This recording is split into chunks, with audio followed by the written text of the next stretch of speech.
Eski iPhone zaryadchigilarni otvoraveringlar, chunki GAN zaryadkalar keldi. Kim bilmasa, GAN bu nitrit galliyadan qilingan zaryadchida bo'ladi va bularning eng katta plusi do'stlar, bular qizib ketmasdan energiyani to'liq tarzda bera oladi. Mana bu original недоразумениyaning eng katta aybi do'stlar, ko'pchilik yetmaydigan. Bu agar qizib ketsa do'stlar, energiyani to'liq bermaydi va qizib ketsa ham do'stlar juda ham oson.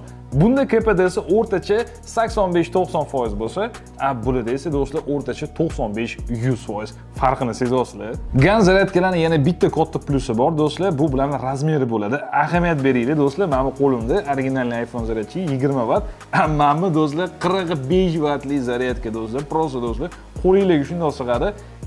Bu zaryadchida hatto notebook zaryadka qilsa ham bo'ladi va shuni hozir ko'rasizlar. Gap isbot bilan bo'lish kerak, hamki GAN zaryadkasi va $1000 notebookka zaryadka oldiramiz. Va ahamiyat berishimiz mumkin do'stlar, bizda smart charge yoqildi. Bu degani batareyaga umuman zarar yetmagan holda zaryad olyapti.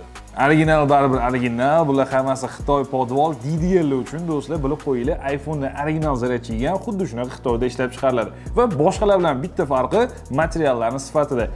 Bu parametr bo'yicha do'stlar, mana GAN zaryadkalar ancha aqlliroq. Marketing quli bo'lib qolmayman, sifati narxiga nisbatan yaxshi narsa olaman desangiz do'stlar, mana shu GAN zaryadkalar aynan siz uchun. Va mana shu hamma modellarni полностью narx-navo описанияsi bilan videoning описаниясida qoldirdim do'stlar. Bemalol o'tib ko'rsanglar bo'ladi.